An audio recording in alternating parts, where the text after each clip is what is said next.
শরৎকালের আবির্ভাব ঘটেছে প্রকৃতিতে। আকাশে ফালি ফালি কালো মেঘের আনাগোনা। থেমে থেমে বৃষ্টি হচ্ছে, তবে স্নিগ্ধময় করে তুলছে চারিপাশ। বৃষ্টির কারণে রোদের দেখা প্রকৃতিতে মেলে না বললেই চলে। তবে আজ সবাইকে চমকে দিতে সূর্যের আগমন ঘটেছে, তবে তার তাপদাহ খুবই নিম্ন। পরীক্ষার হলরুম থেকে বেরিয়ে রোদ দেখে মুচকি হাসি দিই। চারিদিক কেমন ঝলমল করছে। গাছের পাতায় জমে থাকা পানিতে রোদের আলো পড়ে আলোর প্রতিফলন হচ্ছে চারপাশে। এ যেন এক মন কাড়া দৃশ্য। কেটে গিয়েছে 4টি মাস। এত জলদি কিভাবে সময় চলে গেল তা বুঝতেই পারিনি। আজ ছিল মেডিকেলে আমার ভর্তি পরীক্ষা। ধীর পায়ে সামনে এগোতেই দেখি রোদ্দুরের মাঝে দাঁড়িয়ে আছেন পূর্ব ভাইয়া। কপাল দিয়ে বিন্দু বিন্দু ঘাম গাল বেয়ে গড়িয়ে পড়ছে, তবে তার সেদিকে কোনো খেয়ালই নেই। সে ব্যস্ত তার ফোনে, বেশ মনোযোগ সহকারে ফোনে টাইপিং করছেন। আমি দ্রুত পায়ে ভিড় ঠেলে ঠুলে তার সামনে গিয়ে দাঁড়াই। ক্ষণের মাঝেই তিনি মাথা তুললেন, খানিক হেসে বললেন, কখন বের হলি? আপনি যখন ফোনে টাইপিংয়ে বিজি ছিলেন। ও, পরীক্ষা কেমন হলো? আলহামদুলিল্লাহ, ভালো। যা, গাড়িতে বস, আমি আসছি। আমি ভ্রু কুঁচকে তাকে জিজ্ঞেস করি, কই যাচ্ছেন? পূর্ব ভাইয়া তার ফোন পকেটে ঢুকিয়ে পিছে যেতে যেতে বললেন, আসছি, তুই গাড়িতে বস। পূর্ব ভাইয়া চলে গেলেন। আমি সেদিকে কিছু সময় তাকিয়ে থেকে গাড়িতে উঠে বসি। মন গহীনে একটাই প্রশ্ন ঘুরপাক খাচ্ছে, তিনি গেলেন কোথায়? 10 মিনিট পার হতেই আমার পাশে ড্রাইভিং সিটে এসে বসলেন পূর্ব ভাইয়া। ঘেমে টই টুম্বর তার শার্ট, হাতে একটা পলিথিনের প্যাকেট রয়েছে। তিনি পকেট থেকে রুমাল বের করে আমার দিকে প্যাকেটটি এগিয়ে দিতেই আমি চটপট বলি, এটা কিসের প্যাকেট পূর্ব ভাইয়া? খুলে দেখো। ক্লান্তি মাখা কণ্ঠে তিনি বললেন। আমি প্যাকেট খুলতেই চোখ দুটো বড় বড় হয়ে যায়। প্যাকেটে রয়েছে খাবার, burger, chocolate, Coca Cola, pizza, আরও বেশ কিছু। আমি চমকিত দৃষ্টিতে তার দিকে তাকাই। তিনি ফের ব্যস্ত হয়ে পড়েছেন ফোনে। আমি বললাম, পূর্ব ভাইয়া এসব কি? এত খাবার কার জন্য? পূর্ব ভাইয়া বাঁকা চোখে আমার দিকে তাকান, কণ্ঠে গম্ভীর ভাব টেনে বললেন, স্টুপিড, তোর হাতে দিয়েছি কি অন্যকে দেওয়ার জন্য? এগুলো তোর, জলদি ফিনিশ কর, একটা কিছুও জানি বাকি না থাকে। আমি চরম অবাক হয়ে তাকিয়ে আছি তার দিকে। এই লোক নিশ্চিত পাগল হয়ে গিয়েছে, না হলে এত খাবার শেষ করতে বলছে। আমি কণ্ঠে অবাক স্বর টেনে বলি, আপনি কি পাগল পূর্ব ভাইয়া? এত কিছু শেষ করব কিভাবে? তাছাড়া সকালে আমি খেয়েই বের হয়েছি, এখন এত কিছু খেতে পারবো না। পূর্ব ভাইয়া বোধ হয় কিছুটা রেগে গেলেন। চোখ পাকিয়ে তিনি বললেন, সিরিয়াসলি? সকালে খেয়েছিস? জাস্ট 1 পিস ব্রেড খেয়ে বের হয়েছিলি। সকাল 6টায় বের হয়েছিস আর এখন বাজে দুপুর 2টা। পুরো 8 ঘন্টা ধরে জাস্ট একটা ব্রেড খেয়ে আছিস। আচ্ছা, তুই কি চাস বলতো? অসুস্থ হয়ে তুই হসপিটালের বেডে পড়ে থাকবি আর আমাকে কষ্ট দিবি? কষ্ট দিয়ে দিয়ে শেষ করে ফেলবি? হোয়াই দোলপরি, এত যন্ত্রণা কেন দিস আমায়? কোনো কথা ছাড়াই আমি বার্গারে কামড় দিই। তা দেখে তৃপ্তিময়ী হাসি দিয়ে পূর্ব ভাইয়া ফোনে ব্যস্ত হয়ে পড়লেন ফের। বিরক্তি নিয়ে 2 কামড় খেয়ে চারপাশে তাকাই। গাড়িটা পার্কিং লটে। সামনে যাওয়া আপাতত সম্ভব না। শত শত স্টুডেন্ট পরীক্ষা দিয়ে হল দিয়ে বের হচ্ছে, এর মধ্যে গাড়ি নিয়ে যাওয়া অসম্ভব। আমি অসহায় চাহনি দিয়ে পূর্ব ভাইয়ার পানে তাকিয়ে বলি, আর খাবো না প্লিজ। পূর্ব ভাইয়া ফোন থেকে চোখ সরালেন। আমার হাতের দিকে চেয়ে ফের মুখশ্রীতে রাগী ভাবটা টেনে আনেন। রাগান্বিত কণ্ঠে তিনি বললেন, থাপ্পড় চিনিস? খেয়েছিস কি যে আর খাবো না বলছিস? পুরোটা শেষ কর দোল, না হলে বল আমি খাইয়ে দিই অন্য স্টাইলে। কথাটা বলে তিনি বাঁকা হাসি দিয়ে চোখ মারলেন। অন্য স্টাইলটা কোনটা? সেটা না বুঝতে পারলো এতটুকু শিওর বেশ ভালো স্টাইল নয় সেটা। আর তাছাড়া তার হাত থেকে খাওয়া ইম্পসিবল। আমি আমতামতা করে তাকে বললাম, আপনার হাতে বা আপনার সেই অন্য স্টাইলে আমি খাবো না, নিজ হাতেই খাচ্ছি। বহু কষ্টে বার্গার শেষ করে চকলেট মুখে পুরে নি। 3-4টা ক্যাডবেরি শেষ করে পাশে পূর্ব ভাইয়ের দিকে তাকাতেই হতবিহ্বল হয়ে পড়ে। তিনি স্থির দৃষ্টি ছুড়ে দিয়ে আমার দিকে তাকিয়ে আছেন। হাত দুটো আর ঠোঁট যুগল খুবই ধীর গতিতে কেঁপে যাচ্ছে, যা আমার চোখ এড়ালো না। হঠাৎ পূর্ব ভাইয়া এগিয়ে আসেন, আমার দুবাহু খানিকটা জোরে চেপে ধরে গাড়ির দরজার সাথে চেপে ধরেন। আকস্মিক কাণ্ডে ভয় পেয়ে আমি কিছু বলতে নিব, তার আগেই তিনি তার মাথা নিচু করে আমার থুতনিতে নিজের ওষ্ঠযুগল স্থাপন করেন।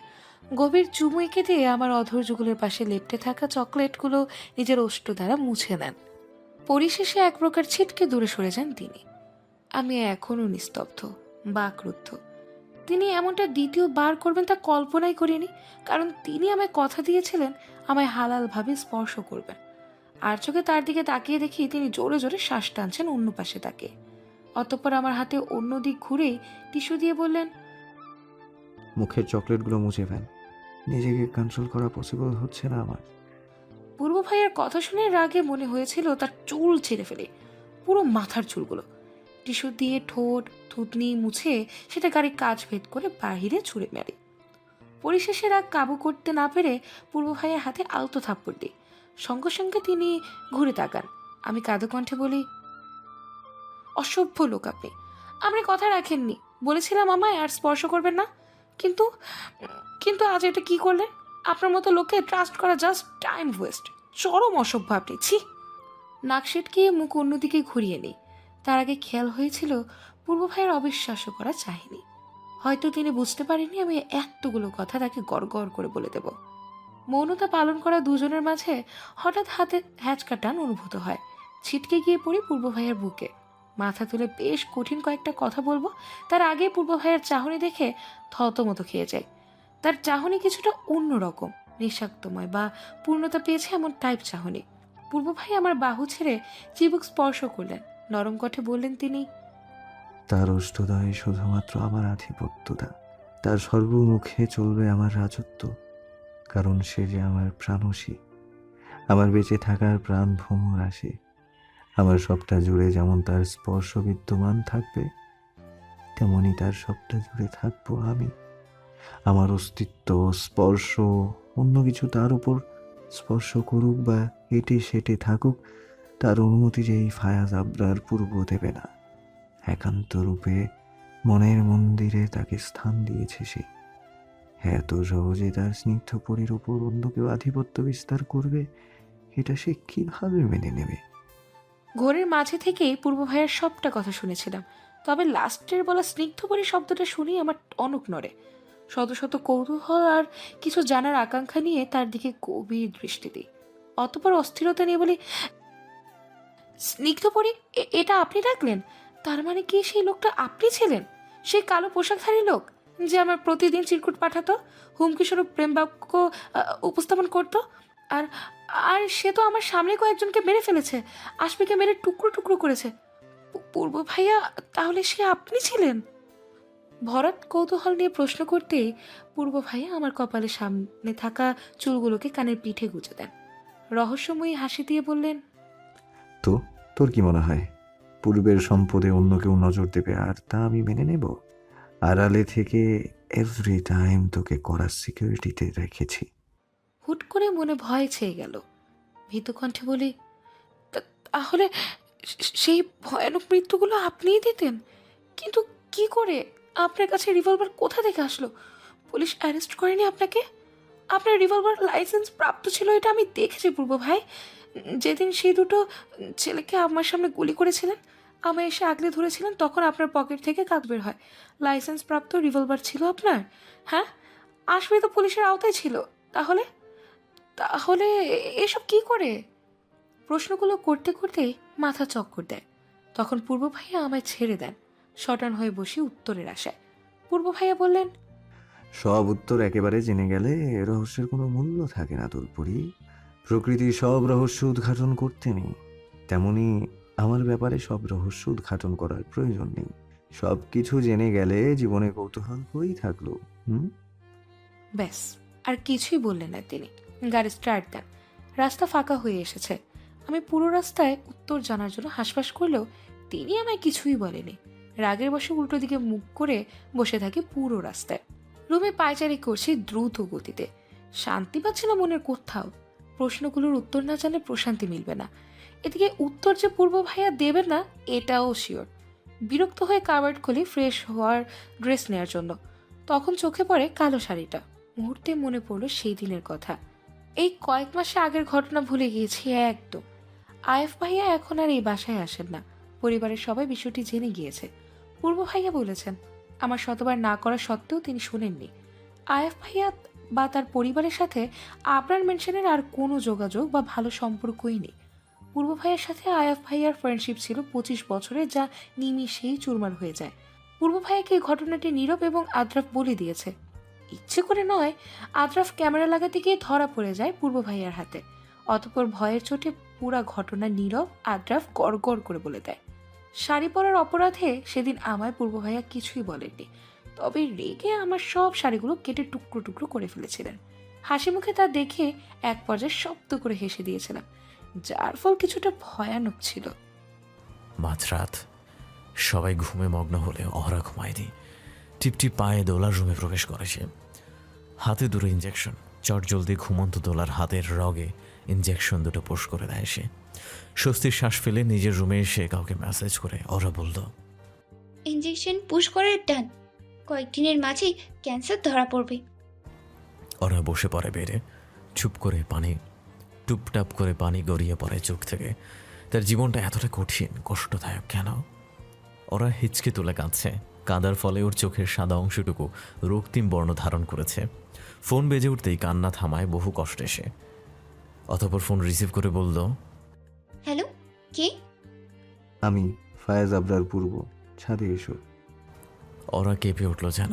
জোরপূর্বক গলা দিয়ে শব্দ বের করে বলল, আসছি। কথাটা বলেই সে ফোন কেটে দেয়।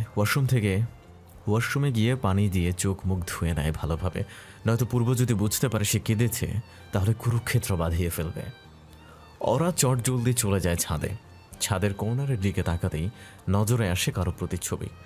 অন্ধকারে তার চেহারা না দেখা গেলেও ওরা বুঝতে পারে সে পূর্বের পাশ ঘেঁষে দাঁড়ায় ওরা।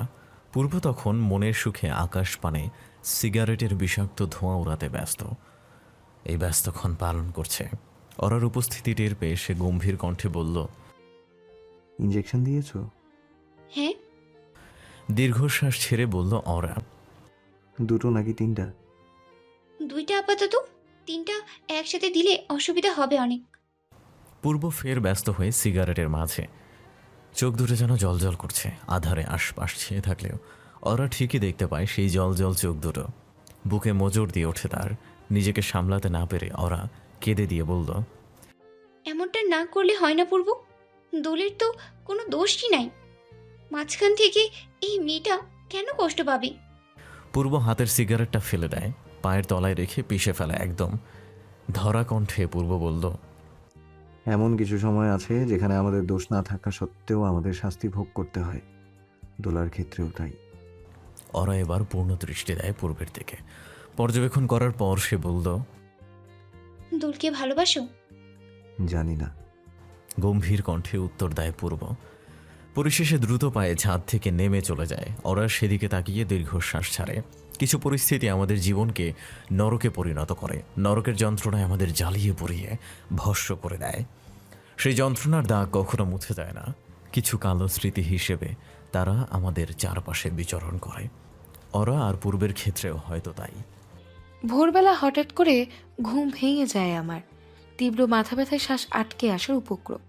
মাথা বালিশ থেকে তুলতেই চোখ দুটো মার্বেলের মতো গোল গোল হয়ে যায়। বালিশে রক্ত, বেশ খানিকটা। রক্ত আসলো কোত্থেকে? কানের কাছটা ভেজে অনুভূতি হতেই সেখানে স্পর্শ করি। হাতটা চোখের সামনে আনতেই দৃশ্যমান হয় রক্তাক্ত হাত। কান দিয়ে রক্ত পড়ছে।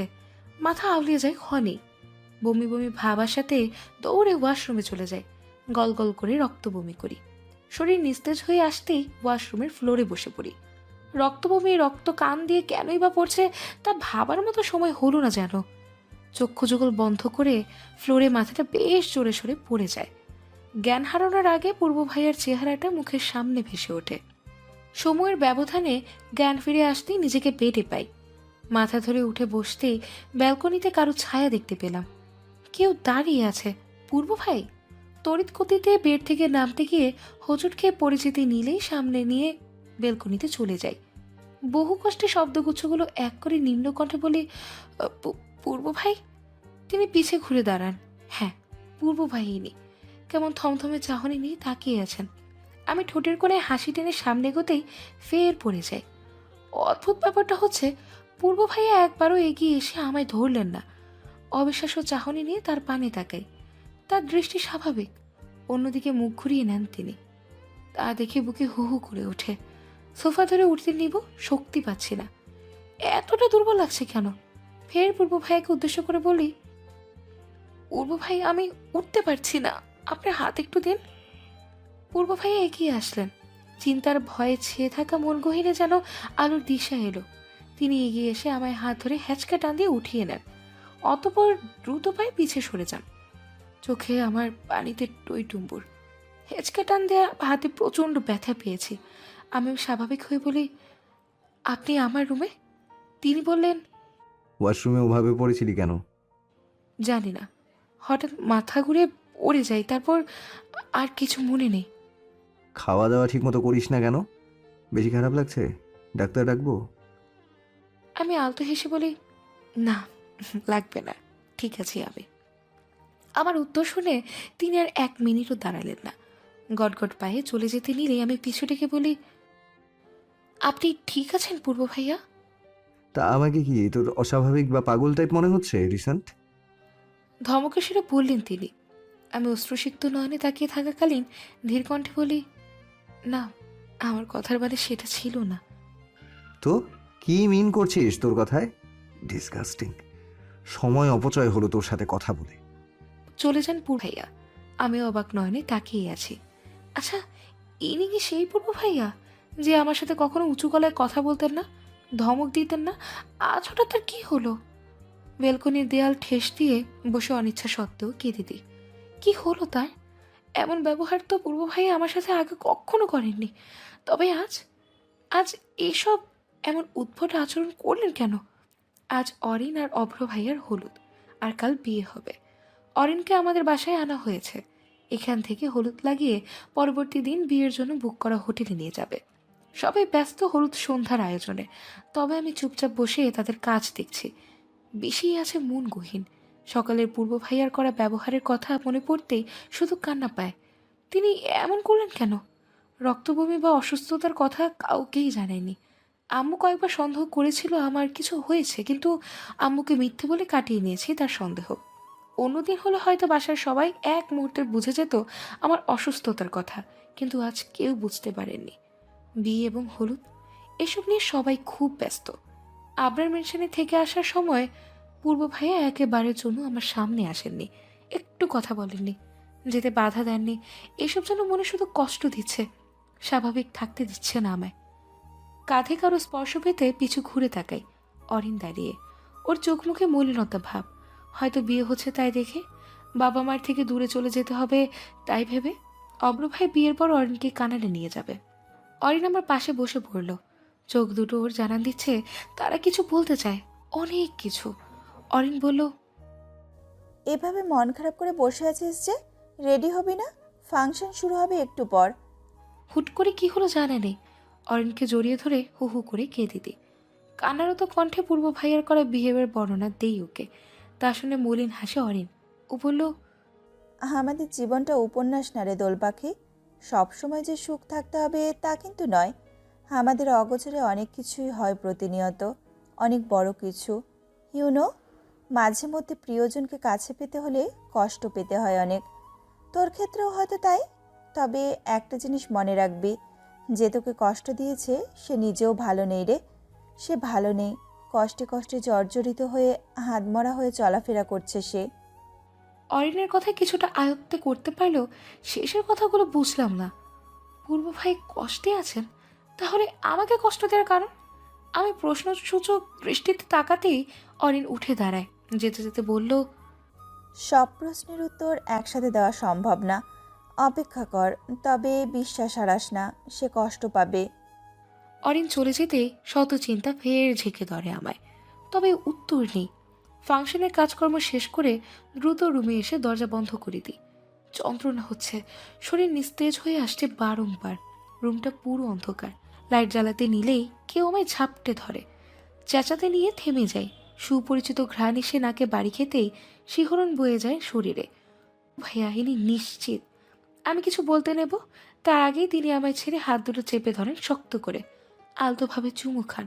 কপালে নিজের ওষ্ঠধরের ছোঁয়া সম্পূর্ণ করে কোলে তুলে নেন আমায়। চুপ থাকার এক পর্যায়ে আমি বলি, এসব কি পূর্ব ভাইয়া?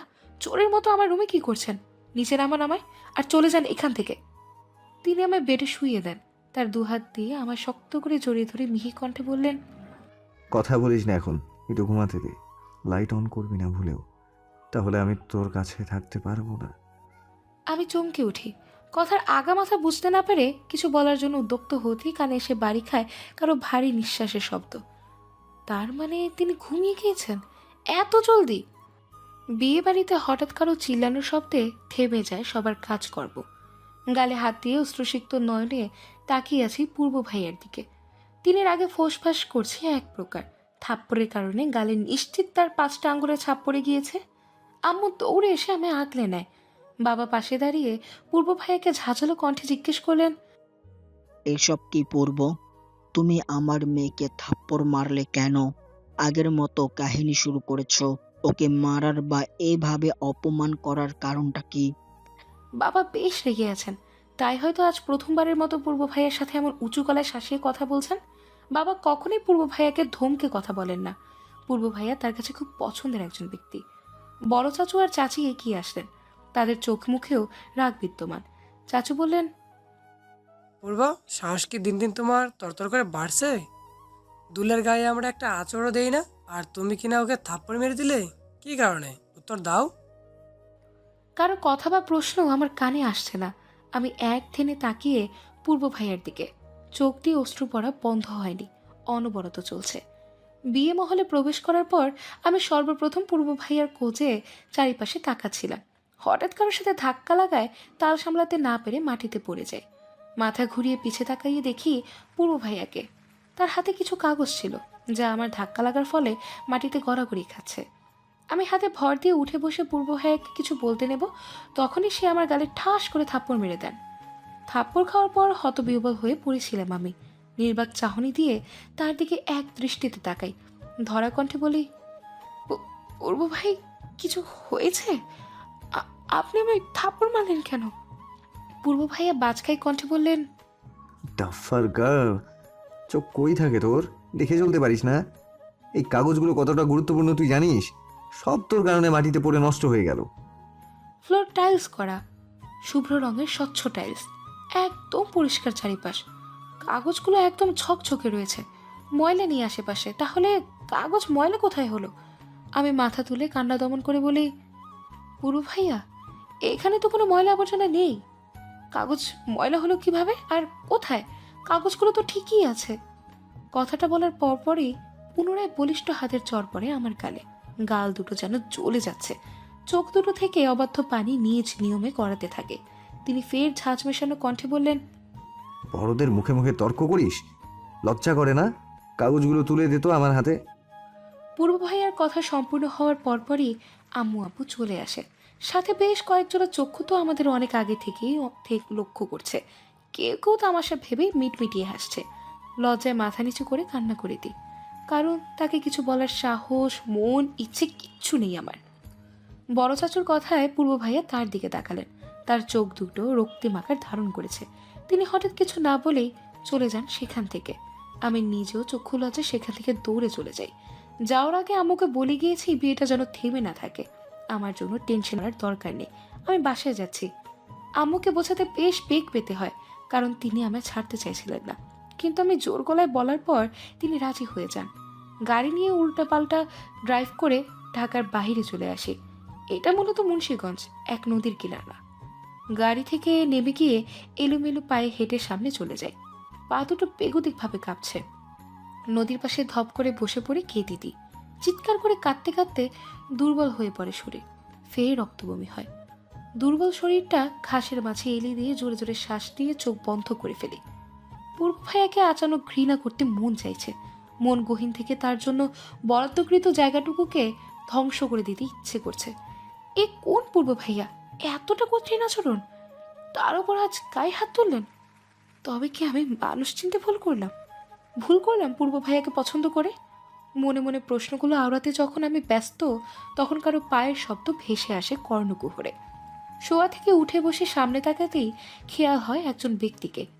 সে কালো রঙের একটা লম্বা কোট, মাথায় হেড আর সার্জিক্যাল মাস্ক পরে আমার থেকে 3 ফুট দূরে দাঁড়িয়ে আছেন। কিছুটা ভয় ছেঁকে ধরেন মনে। দাঁড়াতে নিব তার আগেই সে ব্যক্তি তড়িৎ গতিতে এগিয়ে এসে আমায় জড়িয়ে ধরে। আমি টের পাই ঘাড়ে তরল জাতীয় কিছু পড়ছে।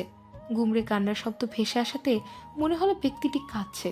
সে বলল, আমায় মাফ করে দে দুলপুরি, মাফ করে দে। তোর গায়ে আমি হাত তুলতে চাইনি, তোকে আঘাত করার সময় পাথর হয়ে গিয়েছিলাম।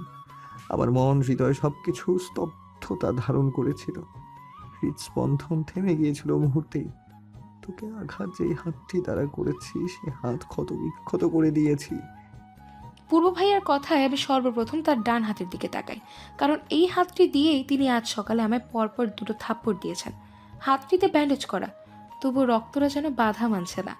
সাদা ব্যান্ডেজটার পুরো অংশটাই লাল রক্তে চুপচুপ।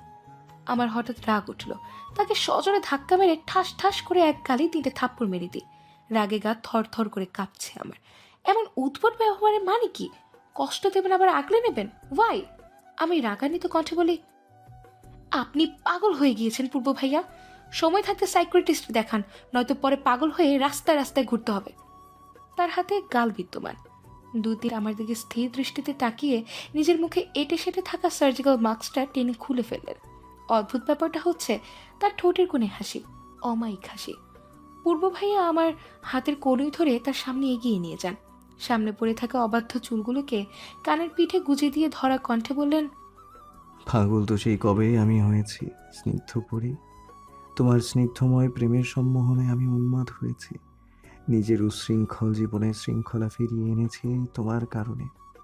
তোমায় আগলে রাখতে কত রাত 2 চোখের পাতা এক করিনি, হিসেব নেই। তোমাকে হারানোর ভয়ে সব সময় আমি তটস্থ হয়ে থাকতাম। তোমার থেকে দূরে সরে হিংস্র হয়ে যেতাম, আবার তোমার ছোঁয়া পেলে হয়ে যেতাম অমানুষ থেকে মানুষ। এক নিঃশ্বাসে কথাগুলো বলে দিয়ে তৃপ্তিকর শ্বাস ছাড়েন তিনি। চোখে তার পানির রেশ। কিছু বলতে চাইছে চোখ দুটি, অনেক কিছু, তবে কোনো বাধা পেয়ে সে কিছুই বলতে পারছে না। তরতর করে বেড়ে ওঠা রাগগুলো ক্ষণের মাঝে যেন নিভে গেল তার এই মোহনীয় কণ্ঠের হৃদস্পন্দন থামিয়ে দেওয়া কথাতে। এতটা আবেগ মিশে কেউ কথা বলতে পারে? পূর্ব ভাই আমার হাত ছেড়ে দেন, ঘাসের ওপর বসে পড়লেন। তিনি থমথমে কণ্ঠে বলা শুরু করলেন, ভালোবাসিস আমাকে? আচানক এমন প্রশ্ন আমি থতমত খেয়ে যাই, তবে তা বাহিরে প্রকাশ না করে দৃঢ় কণ্ঠে বলি, আপনাকে ভালোবাসতে যাবো কোন দুঃখে? আপনি তো একটা পাগল।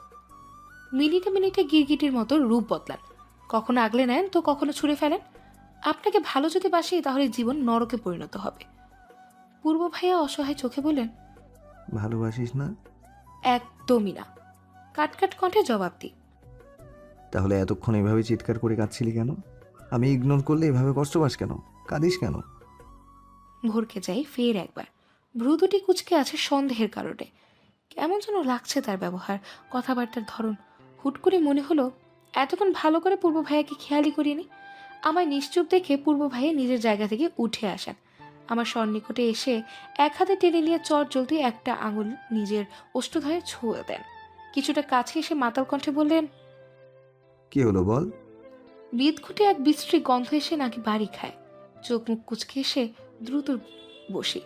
গন্ধটা কিসের হতে পারে তা বুঝতে আমার 2 মিনিট লাগে। সচকিত চোখে আমি পূর্ব ভাইয়ের দিকে তাকাই। তিনি ড্রাঙ্কড। রাগে দুঃখে পুনরায় দলা পাকিয়ে কান্না আসে। তার মানে এতক্ষণে তিনি যা বলেছিলেন সবই নেশার ঘরে। হায় মাপুত, আমি ভেবেছিলাম হয়তো সরি বলতে এসেছেন, ক্ষমা চেতে এসেছেন, কিন্তু তিনি আমায় ভুল প্রমাণিত করে দিলেন। বুক ভরা কষ্ট নিয়ে জড়তা নেমে আসা পা দুটো নিয়ে এগোই সামনে।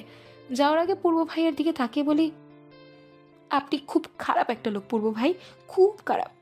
কখনো মাফ করবো না আপনাকে, আমি চলে যাব অনেক দূরে। কথাটা বলে দৌড় লাগাই। যাওয়ার আগে দৃশ্যমান হয়েছিল পূর্ব ভাইয়া দাঁড়া থেকে ঠাস করে নিচে পড়ে যান।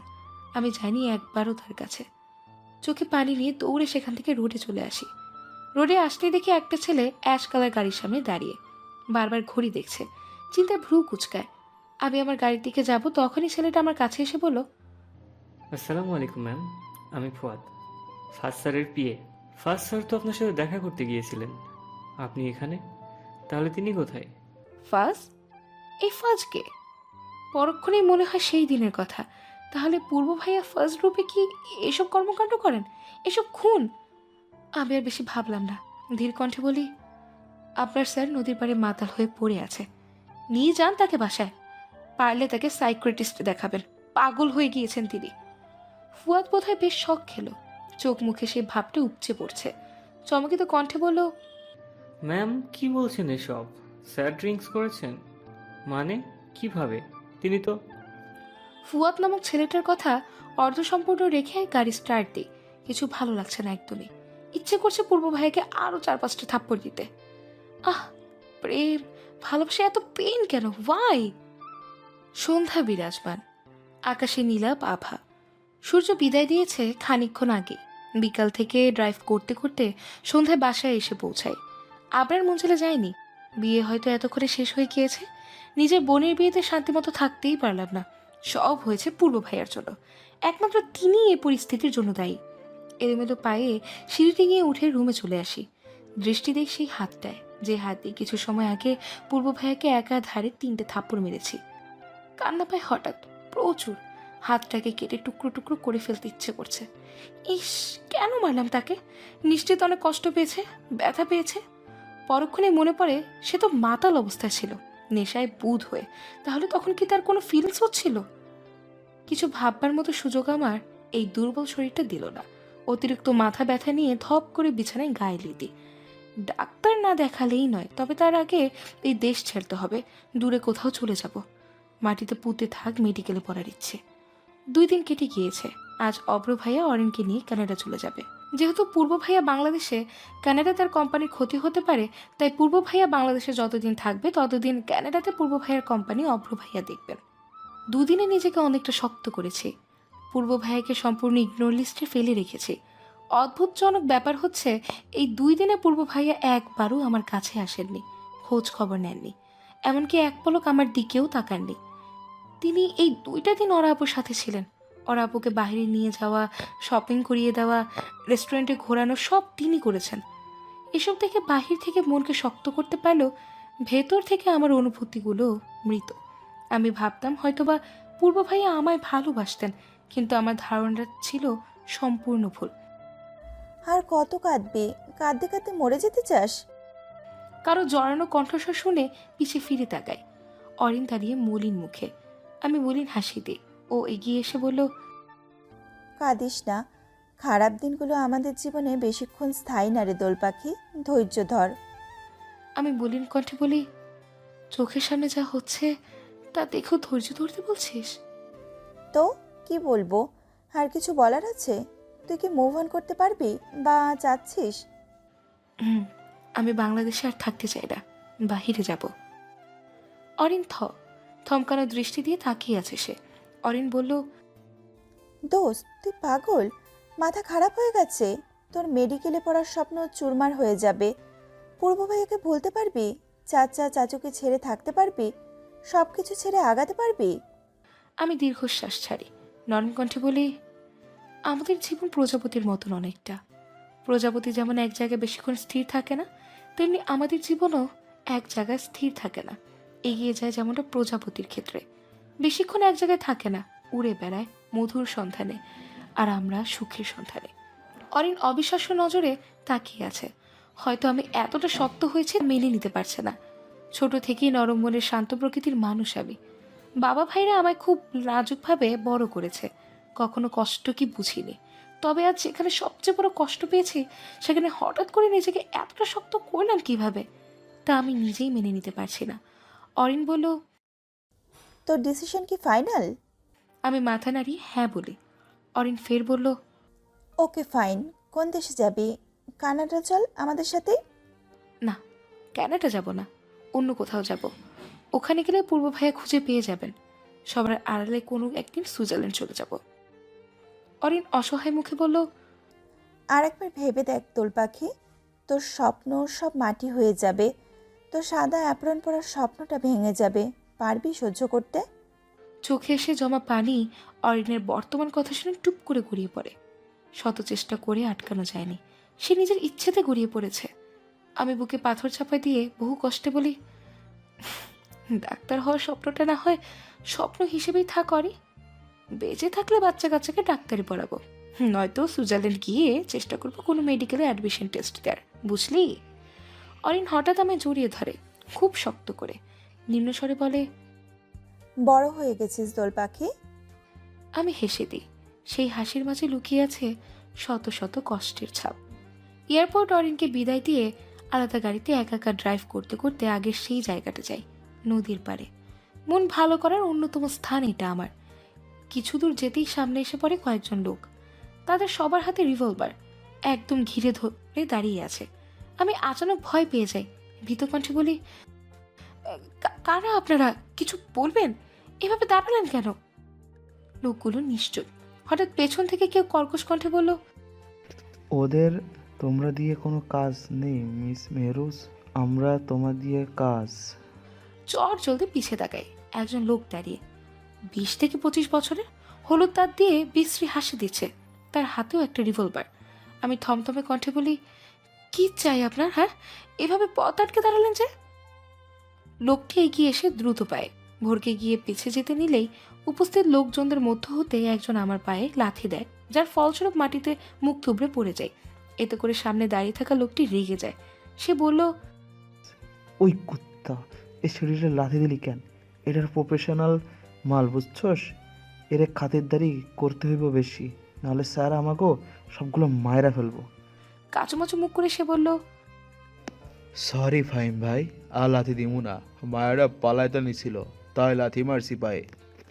ফাহিম নামে ছেলেটি এবার পূর্ণ দৃষ্টি আমাতে দেয়, লোভাতুর দৃষ্টি। আমি ব্যথায় চোখ মুখ খিচে বন্ধ করে আছি। ফাহিম আমার পাশে বসে পড়ে, ইঞ্জেকশন বের করে হাতের আগে পুশ করে এক সিরিঞ্জ রক্ত নিয়ে গাড়ি নিয়ে সামনে যায়। আমি চুপিসারে মাটিতে পড়ে আছি, মাথা ব্যথা করছে খুব। চিন্তায় চিন্তায় বোধ হয় জ্বর এসে পড়েছে। লোকটা আমার রক্ত নিল কেন? ফাহিম হঠাৎ হাতে থাকা সিরিঞ্জ মাটিতে জোরে ছুঁড়ে ফেলে। অতঃপর নিজের ফোন বের করে কর্কশ কণ্ঠে বলল, স্যার, আমাদের সন্দেহ ঠিক। আরা ম্যাডাম দেনাই ডলারে ইঞ্জেকশন পূর্বের সাথে মিলে আমাদের ধোকা দিচ্ছে। ওপাশ থেকে কি বললো জান আমার, তবে প্রথম লাইনটা কিছুটা শুনতে পেরেছি, যা আমার বোধগম্য হয়নি। কি হচ্ছে এসব? ফাহিম ফের বলল, আচ্ছা স্যার, আমি ইঞ্জেকশন দিতাছি নতুনটা, 4টা দিমু, তাহলে তাড়াতাড়ি মরবো। ফোন রেখে দেয় ফাহিম।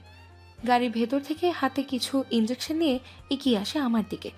আমি নড়াচড়া করার জন্য হাঁসফাঁস করছি, কিন্তু পারছি না। হঠাৎ করে বেশ দুর্বল লাগতে শুরু করে। ফাহিম আমার পাশে বসে এক হাত টেনে ধরে, সাথে করে নিয়ে আসা ইঞ্জেকশনগুলো এক এক করে পুশ করে দেয় আমার হাতের রগে। এতটাই দুর্বল ছিলাম, চোখের পাতা আলতো করে খোলা রাখা ছাড়া আর কিছুই করতে পারিনি। ইঞ্জেকশন দেওয়ার পর হাত ঝাড়া মেরে মাটিতে ফেলে দিয়ে চলে যায় ফাহিম নামক লোকটি আর তার দলবল। আমি চেয়ে থাকার এক পর্যায়ে অজ্ঞান হয়ে যাই। সাবেক আর্মি অফিসার জোহান আবরারের একমাত্র মেয়েকে জঙ্গি গোষ্ঠীর ক্যান্সারে বিষ দিয়ে মেরে ফেলার চেষ্টা করেছেন, তবে বিষ পুরোপুরি বাড়িতে ছড়িয়ে না যাওয়াতেই ডাক্তাররা সেই বিষ শরীর থেকে বের করতে সক্ষম হয়েছেন। 5 জন আটক হয়েছেন জঙ্গি গোষ্ঠীর, তবে আটক হওয়ার পর জেলে নেওয়ার সময় রাস্তার মাঝে 5 জন হার্ট অ্যাটাকে মারা যান। পুলিশ ধারণা করছে তাদের প্ল্যান করে হার্ট অ্যাটাক করানো হয়েছে। ফাহাদ, এই ছিল এখনকার খবর। গড়গড় করে এক সাংবাদিক টিভিতে এই কথাগুলো বলছিল। আমি টিভি থেকে দৃষ্টি সরিয়ে আমার বাম পাশে বসে থাকা পূর্ব ভাইয়ার দিকে তাকাই। তার মুখপানে গাম্ভীর্যতার ছাপ বহমান। ছুরি দিয়ে ফল কাটছেন তিনি, আবার মাঝে মধ্যে আমার হাতে লাগানো স্যালাইনের ক্যানেলের দিকে তাকাচ্ছে। স্যালাইন শেষ হয়ে যাওয়ার আর বেশি সময় নেই, যে কোনো সময় শেষ হবে। সাথে সাথে না খুললে স্যালাইনের ব্যাগে রক্তে ভরে যাবে, তাই বারবার তাকাচ্ছেন তিনি। আমি হতভম্ব, মনে জমে থাকা প্রশ্নের উত্তর জানার জন্য ব্যাকুল আমি। কি হয়ে গেল এসব? টিভিতে এইসব নিউজ, আমি হসপিটালে, পাশে পূর্ব ভাই। কৌতূহল না দমিয়ে রাখতে পেরে দিশেহারা হয়ে বলি, এসব কি পূর্ব ভাইয়া? টিভিতে নিউজ, আমি হসপিটালে কিভাবে আসলাম? পূর্ব ভাইয়া আমার প্রশ্নে নিজের কাজ বন্ধ করেনি, বরং আগের থেকে মনোযোগী হয়ে ফল কাটছেন, যেন আমার প্রশ্নে তার কানেই যায়নি। আমি মাথা ঘুরিয়ে দেয়াল ঘড়ির দিকে তাকাই। টাইম দেখে চক্ষু চড়ক গেছে, সকাল 9টা বেজে 10 মিনিট। কিন্তু কাল যখন আমি জ্ঞান হারিয়েছিলাম তখন মিনিমাম 12টা বাজে। তার মানে একদিন যাবত আমি বেহুশ ছিলাম। আমি অবাক কণ্ঠে বলি, 9টা 10 বাজে? তার মানে আমি একদিন যাবত সেন্সলেস ছিলাম। এবার পূর্ব ভাইয়া নড়ে চড়ে বসলেন, মাথা তুলেন তিনি। এতক্ষণ মাথা নিচু ছিল তার চেহারা দেখতেই আটকে উঠি এক প্রকার। চোখ জোড়া প্রচণ্ড লাল, হালকা ফুলে আছে, রক্তিম ঠোঁট জোড়া শুকিয়ে কাট। তিনি ফিচল কণ্ঠে বললেন, পূর্ব ভাইয়া কথাটা বলার পরই হুড়মুড়িয়ে কাছে এসে আমায় জড়িয়ে ধরেন, কাঁধে মাথা রেখে জোরে জোরে শ্বাস টানতে থাকেন। আমি হতবিহ্বল, মন নিভৃত থেকে বলছে তাকে জড়িয়ে ধরতে, তার অস্তিত্বে নিজের অবস্থান খুঁজে নিতে। কিন্তু পরক্ষণে মনে পড়ে সেই দিনগুলোর কথা, কতটা পেইন ইগনোর করেছেন তিনি।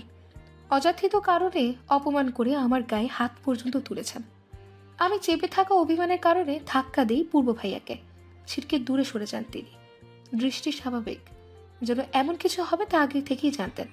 আমি কাট কাট কণ্ঠে বলি, খবরদার, দরদ দেখাতে আসবেন না।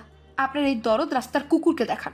অসভ্য লোক, নিজের প্রয়োজনে কাছে টেনে নেবেন, আবার অপ্রয়োজনে ফুরিয়ে গেলেই একদম ছুঁড়ে মারবেন আমাকে। না, আপনার কি আমাকে দাসী মনে হয়? হ্যাঁ। শুরুটা শান্তভাবে করলেও শেষের দিকে রেগে কটমট হয়ে যায়।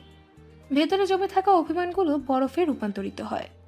ইচ্ছে করছে পূর্ব ভাইয়াকে ক্ষত বিক্ষত করে দিতে। তার চেহারা এই মুহূর্তে দেখতে ইচ্ছে করছে না। পূর্ব ভাইয়া ফের এগোলেন, তবে আমার স্পর্শ করলেন না। আমার পাশে বসে ধীর কণ্ঠে বললেন, তুই দাসী না, তুই আমার রানী দোলপরি, আমার সাম্রাজ্যের রানী তুই। কেঁপে উঠে পিছু সরে যায়। স্যালাইন শেষ। তা দেখে পূর্ব ভাইয়া চট জলদি কাছে এসে হাত থেকে খুব ধীরে সুস্থে স্যালাইনের ক্যানেলা খুলে ফেলেন। আমি এবার হাত টানাটানি করলাম না। তিনি তার কাজ সম্পূর্ণ আমার দিকে মনোযোগী দৃষ্টি দেন। অতঃপর বললেন, একটা চুমু খাই দোলপরি, জাস্ট একটা। কেমন জানি ফাঁকা ফাঁকা লাগছে। তার কথায় ভরকে যাই। চোখ দুটো বড় বড় করে তাকিয়ে থাকার এক পর্যায়ে আমি জোর গলায় বলি, ফাজলামো করছেন আমার সাথে? বেরিয়ে যান। আপু, আম্মু, ভাইয়া, চাচা, চাচু তারা কোথায়? আমি তাদের কাছে যাব। ডাকুন তাদেরকে। তারা এখন আসবে না, সবাই আমাদের প্রাইভেসি দেওয়ার জন্য বাইরে গিয়েছে। আবার ফাজলামো? আপনি যান তো এখান থেকে। রাগে গজগজ করে বলি তাকে। তবে তিনি শান্ত কণ্ঠে বললেন, আমার উপর এত রাগ কেন দোলপরি? আপনি জানেন সেই কারণটা। এই যে এখন ভালো ব্যবহার করছেন, একটু পরে দেখা যাবে ঠাস ঠাস করে থাপ্পড় মেরে বসে আছেন। পূর্ব ভাইয়া হাসেন। হাসিটা অন্যরকম, চাপা কষ্টে জর্জরিত। তিনি শীতল কণ্ঠে বললেন, আর কোনোদিনও তোর গায়ে হাত তুলবো না। সেদিন তোকে দুটো থাপ্পড় মেরে আমি আমার নিজের হাত ছুরি দিয়ে কেটে ক্ষতবিক্ষত করেছি। থাপ্পড়গুলো তোর গালে পড়লো, তার কষ্ট ব্যথা আমার বুকে এসে লেগেছে। এখন আর তোকে দূরে সরিয়ে রাখতে হবে না, সব কিছু সলভ হয়ে গিয়েছে। আমি বাঁকা চোখে তাকাই তার দিকে। সন্ধিহান কণ্ঠে বলি, মানে কি বলছেন এসব? খুলে বলুন। বলবো, তার আগে ফ্রুটসগুলো খেয়ে নে। তুই উইক অনেক, রক্ত চেঞ্জ করা হয়েছে বিষের প্রতিক্রিয়া সরাতে। আমি প্লেট হাতে নিই, এক পিস মুখে নিয়ে তাকে ইশারা করে বলি, শুরু করুন। পূর্ব ভাইয়া উঠে দাঁড়িয়ে সোফায় গিয়ে গা এলিয়ে দেন। আমার দিকে তাকিয়ে বললেন, ওরা যে মেজো চাচুর আপন মেয়ে না, জানিস? হ্যাঁ, আম্মু বলেছে। ওরা আপুর 10 বছর বয়স, তখন তাকে মেজো চাচু রাস্তা থেকে আহত অবস্থায় পায়। আপু অনাথ ছিল, আর মেজো চাচুর কোনো বাচ্চা হচ্ছিল না দেখে মেজো চাচু ওরা আপুকে নিজের মেয়ে হিসেবে বড় করেন। তার কয়েক বছর পরই তো অরিন হয়। ওরা অনাথ না, ওর বাবা মা ভাই সবাই আছে। চমকিত দৃষ্টিতে তাকিয়ে আছি পূর্ব ভাইয়ার দিকে। হাতে থাকা আপেলের টুকরোটা ফট করে প্লেটে পড়ে যায়। বিস্ময় নিয়ে বলি, সিরিয়াসলি? তাহলে আপুর বাবা মা কোথায়? ওরার বাবা মাকে জঙ্গি গোষ্ঠীর লিডার আটকিয়ে রেখেছে। কারণটা ওরাকে ব্ল্যাকমেল করে আমাদের পরিবারের ক্ষতি করা। তারা সবাইকে ছেড়ে ওরাকে চুজ করেছিল, আর আমাদের পরিবারের থার্ড পার্সন হিসেবে ঢুকিয়ে দেয়। ওর বাবা মা ভাইকে আটকে রেখে ব্ল্যাকমেল করে। আমাদের পরিবারের ক্ষতি না করতে পারলে তারা ওরার পরিবারকে মেরে ফেলবে এমন হুমকি ধমকি দেয়। ওরা না চাইতেও খারাপ কাজে জড়িত হয়। 10 বছর বয়স থেকেই ওর ব্রেন ওয়াশ করা হয়েছে। এক দফা শক পেয়ে আরেক দফা সহ্য হলো না। উতলা হয়ে বলি, আমাদের পরিবারের ক্ষতি কারা করতে চায়, আর কেন? পূর্ব ভাইয়া উঠে দাঁড়ালেন। আমার সামনে এসে প্লেট থেকে ফল তুলে মুখে দিয়ে বললেন, কারা করতে চায় আই ডোন্ট নো, তবে তাদের সাথে আমাদের পরিবারের বহু পুরাতন শত্রুতা। শুধু তাদের সাথেই না, বাংলাদেশের সাথে শত্রুতা। বাংলাদেশের ক্ষতি চায় তারা। এমন অনেক নিরীহ বাঙালিকে মেরেছে যাদের ছিল না কোনো দোষ। 26 বছর পেরিয়ে গেছে, এখনও কেউ ওদের ধরতে পারেনি। না পুলিশ, র্যাব, কেউ না। খুব ধূর্ত ওরা। আমি ভীত কণ্ঠে বলি, আমাদের পরিবারের সাথে কিসের শত্রুতা হতে পারে? আমাদের ক্ষতিই কেন চায়? জানতে পারিনি এখনো, কোনো প্রমাণ ফেলে রাখেনি। যেই 5 জন ওদের আন্ডারে কাজ করতো, বাংলাদেশ থেকে তারা মারা গিয়েছে। আচ্ছা, আমি ভেবেছিলাম লুকিয়ে রেখে ব্যাপারটা সলভ করব, কিন্তু তার আগেই সব ভাইরাল করে দেয় কেউ। সে আমার কাছের কেউই হবে নিশ্চিত। এখন বাংলাদেশের সবাই জানে এই ব্যাপারে, তাই ওরা আরও সতর্ক হয়ে গিয়েছে। নেক্সট যেই পদক্ষেপ নিবে সেটা ভয়াবহ হবে। ভয়ের তো চাহনি দিয়ে চেয়ে আছে। এত কিছু হয়ে গিয়েছে। পূর্ব ভাইয়া আমার দিকে তাকিয়ে বলেন, ভয় পাস না, আমি আছি না, কিচ্ছু হবে না। আশ্বস্ততে মাথা নাড়িয়ে সায় জানাই। ফের বলি, ওরা আমাকে কিসের ইঞ্জেকশন দিয়েছিল? ক্যান্সারের বিষ। এটা নতুন ভাইরাস। চীনের ল্যাব থেকে চুরি করে এনেছে এই বিষ, নয়তো টাকা দিয়ে কিনে। কারণ এই বিষ মার্কেটে পাওয়া যায় না। যেভাবে আনুক এটা জালিয়াতি করে এনেছে। এই ইঞ্জেকশন দেওয়ার কথা ছিল অরার উপর ওরা ইঞ্জেকশন দেয়া আর আমাদের ফ্যামিলির পার্সোনাল ইনফরমেশন নেয়ার দায়িত্ব আরোপ করেছিল। ওরা যেদিন দেশে আসে তার 2 দিন পর ও আমাকে সব ঘটনা জানায়। আমি সাথে সাথে ভেবে নিই অ্যাক্টিং করব। ওরা চাইতো যাতে আমি ওরার সাথে ক্লোজ হয়ে যাই আর তুই কষ্ট পাস। ঘুরে ফিরে এই এক জায়গাতেই আটকাতো। তোকে কষ্ট দেয়া, পরিবারের অন্য সদস্যদের এখনও কোনো ক্ষতি করেনি। কেন এটা চাইছে তা জানতে পারিনি এখনও, আর না জানা সম্ভব। সব কিছু ফাঁস হয়ে গিয়েছে। আমি আটকে উঠে বলি, ওরা আপুর বাবা মা ওনারা ঠিক আছেন? ওদের কানাডায় রাখা হয়েছিল। ওখানকার পুলিশের তত্ত্বাবধানে সেফ আছে তারা। স্বস্তির শ্বাস ফেলি। আরও অনেক প্রশ্ন ছিল, তবে তার উত্তর পাওয়া সম্ভব নয়। আমি হঠাৎ চমকে বলি, আপনি এত কিছু জানলেন কি করে? পূর্ব ভাইয়া রহস্যময়ী হাসি দেন। আমি তা দেখে ফের বলি, আপনার কাছে রিভলভার কোথা থেকে আসলো? ফার্জকে? ফুয়াদ মানে আপনার বিয়ে? আপনাকে ফার্জ বলে সম্বোধন কেন করলো? প্লিজ বলুন না, আপনি কি কোনো মাফিয়া টাফিয়া নাকি? পূর্ব ভাইয়াকে এই প্রথমবারের মতো চমকাতে দেখলাম। তার মানে আমার বলা কথাটি ভুল? পূর্ব ভাইয়া বললেন, লাইক সিরিয়াসলি, তোকে আমার মাফিয়া মনে হয়? এই বাজে পেশায় আমি যাব? স্টুপিড। তাহলে আপনি কে? গোয়েন্দা বিভাগে সিনিয়র অফিসার। গম্ভীর কণ্ঠে বললেন তিনি। আমি বিস্ময় নিয়ে চেয়ে আছি। ঠোঁট দুটো গোল গোল করে বলি, হোয়াট? অবাকের চরম পর্যায়ে অতিক্রম করে ফেললাম বোধহয়। মানে একটা মানুষ একসাথে এত কিছু কিভাবে হয়? Businessman, then singer, and now গোয়েন্দা বিভাগের সিনিয়র অফিসার। মাই গড! পূর্ব ভাইয়া বললেন, এইভাবে তাকিয়ে আছিস কেন? ফ্রুটস ফিনিশ কর ফাস্ট। আমি কিছু বলতে নেব তার আগেই দরজা ভিড়িয়ে হন্তদন্ত হয়ে প্রবেশ করে নীরব। ওকে দেখে খানিক অবাক হই।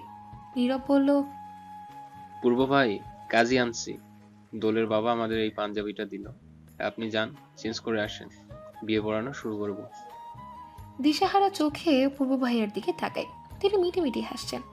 উঠে দাঁড়িয়ে নীরবের কাছে যান। আমি বলি, বিয়ে? কার বিয়ে? নীরব দাঁত কেলিয়ে বলল, কেন? তোর তোর আর পূর্ব ভাইয়ের? ভাইয়া তোরে রাস্তা থেকে তুলে এনে সবাইকে বললো আজকেই তোকে বিয়ে করবে, তাই হসপিটালেই কাজে আনছি। তড়িৎ গতিতে ঘাড় বাঁকিয়ে পূর্ব ভাইয়ের দিকে তাকায়। তিনি চোখ টিপ মেরে ইশারায় বললেন, ওয়েট করবো, আজ একদম নিজের করে নিব তোমায়। বলেই তিনি চলে গেলেন। আমি এখনো শকে। হচ্ছেটা কি? বিয়ে? লাল রঙের একটা ওড়না মাথায় দিয়ে চুপিসারে বসে আছে হসপিটালের বেডে। ওরা আপু পাশে বসে মিষ্টি হেসে কথা বলছেন। অতঃপর সেই ক্ষণটা থমকে এসে দাঁড়ালো। কাজে কবুল বলতে বলল। আমি বেশ সময় নেই। বাবা মায়ের দিকে তাকাতেই তারা ইশারায় কবুল বলতে বললেন। আমি কয়েক ফোঁটা চোখের পানি ফেলে লম্বা সময় নিয়ে কবুল বলে দিই। সবাই আলহামদুলিল্লাহ বললেন। কাজে বলল, আলহামদুলিল্লাহ, বিয়ে হয়ে গেছে তাদের। ফায়াজ, আবরার, পূর্বা আর মেহরুজ দোলা, এরা দুজন এখন থেকে স্বামী স্ত্রী। আমি চোখ বন্ধ করিনি। প্রশান্তি অনুভূত হচ্ছে। পূর্ব ভাইয়া এখন সম্পূর্ণরূপে আমার। ওরা আপু বলল, আরে তুই কাঁদছিস কেন? পূর্ব যদি দেখি আমাদের 12টা বাজিয়ে দেবে। বলে আপু হাসলেন। আমি মৃদু হেসে মাথা নিচু করে নিই। বাবা মা আমার মাথায় হাত বুলিয়ে দিয়ে একে একে সবাই চলে যান। খানিক বাদে আসেন পূর্ব ভাইয়া। তার মুখে তৃপ্তির হাসি। তিনি বড় বড় পা ফেলে এগিয়ে এসে আমায় কোনো কথা বলতে না দিয়েই আমার ওষ্ঠদয় তার ওষ্ঠধার মাঝে পরম আবেশে আঁকলে নেন। চমকে গিয়ে তার পাঞ্জাবির কলার আঁকড়ে ধরি আমি। সে ব্যস্ত আমার অজগধরের মাঝে। কড়া রোদের তাপদাহ চারিদিকে। থাই গ্লাসের মোটা পর্দা ভেদ করে এক চিলতে রোদ প্রবেশ করে কেবিনে। পিটপিট করে চোখ খুলতে ভেসে ওঠে পূর্ব ভাইয়ের চেহারা। কানে ভেসে আসে তার হৃৎস্পন্দনের ধকধক শব্দ। খুব সাবধানে উঠে বসি যাতে তার ঘুম না ভাঙে। পূর্ব ভাইয়ের বুকে ঘুমিয়েছিলাম এতক্ষণ যাবৎ। সেই ঘন্টায় তিনি হুট করে আমার ওষ্ঠদয় ছেড়ে তাড়া দেয় ঘুমানোর জন্য। ডাক্তারের নির্দেশ এটা। শরীর উইক হওয়াতে ঘুম প্রয়োজন ছিল। তবে আমি জেদ ধরেছিলাম ঘুমোবো না, ঘুম আসছিল না একদমই। এক পর্যায়ে তিনি আমার পাশে শুয়ে পড়ে আমার হাত ধরে হ্যাচকা টান মেরে তার বুকে ফেলেন। কঠিন স্বরে বললেন, ঘুমা, উঠবে না আর একবারও, তাহলে ঠাটিয়ে এক চড় মারবো সব কিছু উপেক্ষা করে। প্রথমে রাগে দৃষ্টি নিক্ষেপ করলেও পরক্ষণে তার বুকে মাথা দিয়ে তিনি আলতো হাতে আমার মাথায় হাত বুলিয়ে দিতে থাকেন। ক্ষণের মাঝেই ঘুমিয়ে পড়ি। দুপুর 2টো বাজে। ধীরে তার হাত আমার পিঠ থেকে সরিয়ে দিতেই তিনি নড়ে চড়ে বসেন।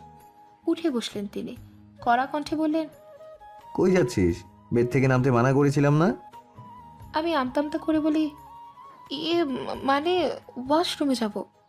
দাঁতে দাঁত চেপে তিনি ফের বললেন, তো আমাকে কি ডাকা যেত না? এখন যদি মাথা ঘুরে পড়ে যেতি? দেখ দোলপুরি, তোর বডির প্রায় 80% ব্লাড চেঞ্জ করা হয়েছে। একদিন পুরো সেন্সলেস ছিলি, তুই বড্ড উইক এখনো। করুণ স্বরে বললেন তিনি শেষের কথাটি।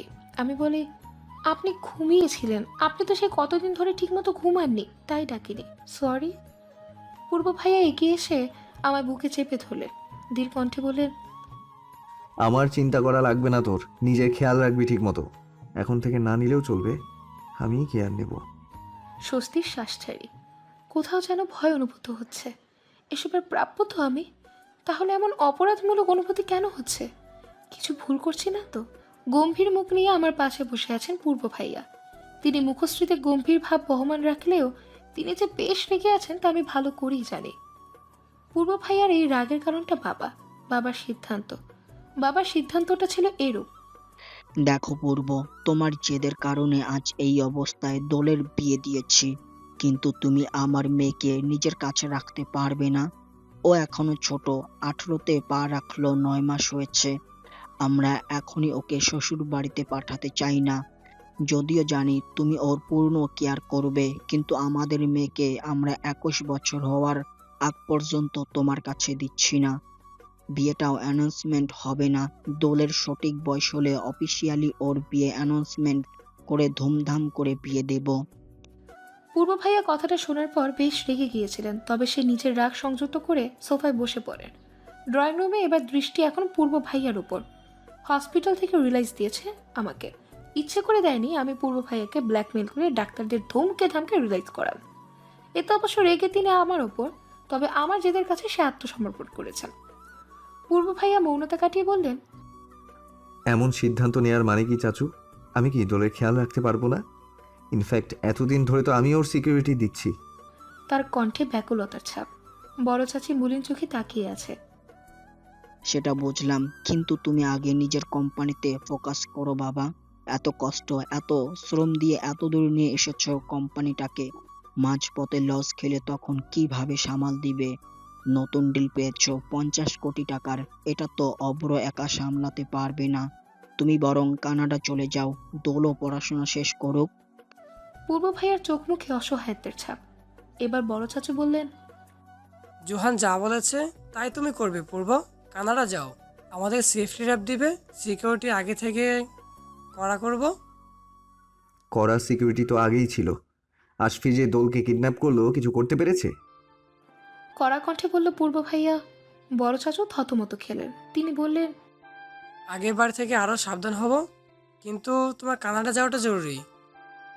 যাব না আমি, দরকার হলে দোলকে নিয়ে যাব। হ্যাঁ কানা, যা খুশি করো, কোম্পানির লস হলেও কিছু যায় আসে না আমার। কথাটা বলে পূর্ব ভাইয়া চলে গেলেন উপরে। অসহায় মুখে চেয়ে আছে চাচুরা। পূর্ব ভাইয়ার কোম্পানি থেকে বেশ বড় একটা অ্যামাউন্ট আসে, আর সেখান থেকে চাচুরা টাকা নিয়ে তাদের বাংলাদেশে থাকা 2টো পোশাক ফ্যাক্টরিতে ইনভেস্ট করেন।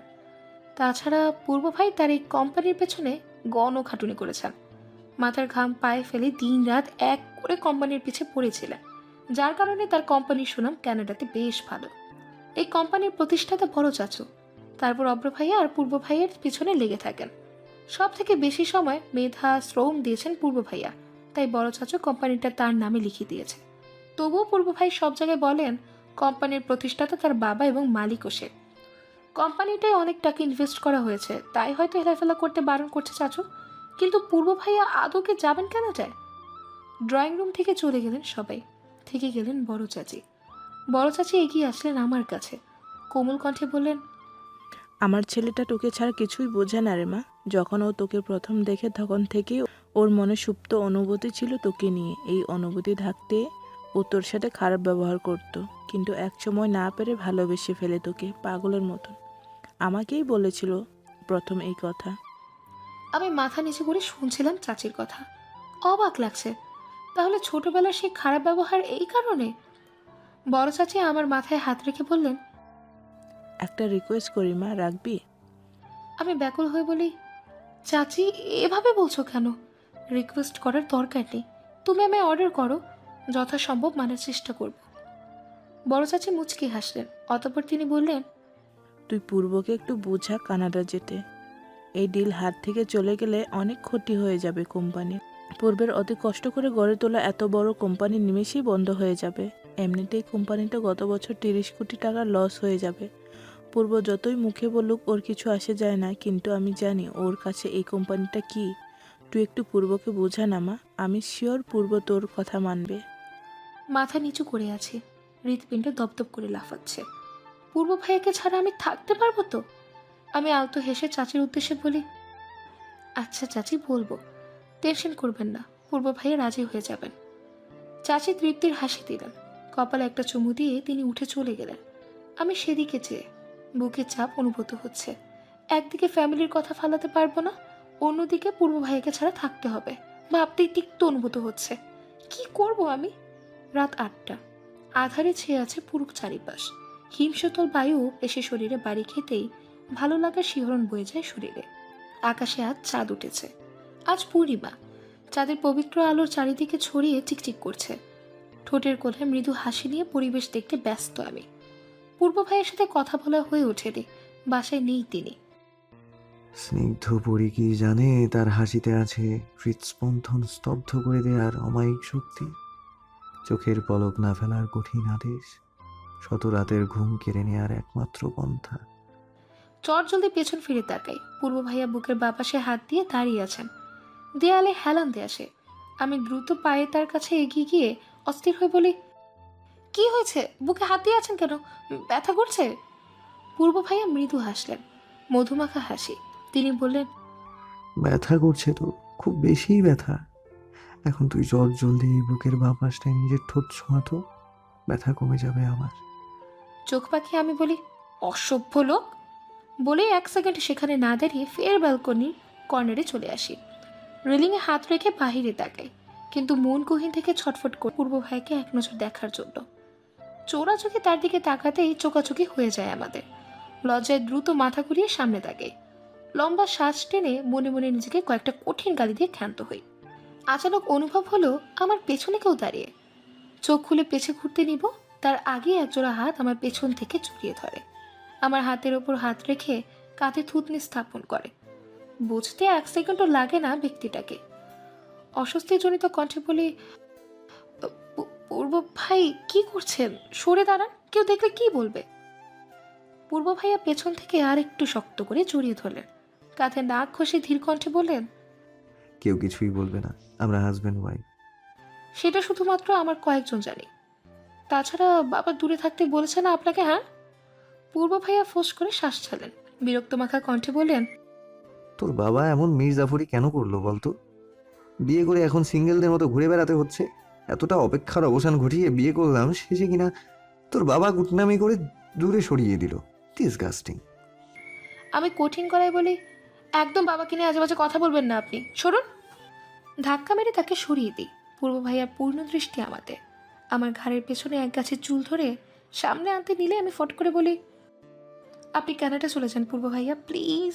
এটা আমার একটা রিকোয়েস্ট। এই প্রথম আপনার কাছে কিছু চাইছি, দেবেন না? পূর্ব ভাইয়া চোখ মুখ শক্ত করে নিলেন, চুয়াল শক্ত করে বললেন, অন্য যা চাইবি আমি তা আমার প্রাণের বদলে হলেও এনে দেব, কিন্তু তোর থেকে দূরে যাওয়ার কোনো কথা বলতে পারবি না। Mind it. লম্বা লম্বা পা ফেলে চলে গেলেন তিনি। অসহায় চাহনি আমার। এখন কি করব? তাকে রাজি করাবো কিভাবে? হাও?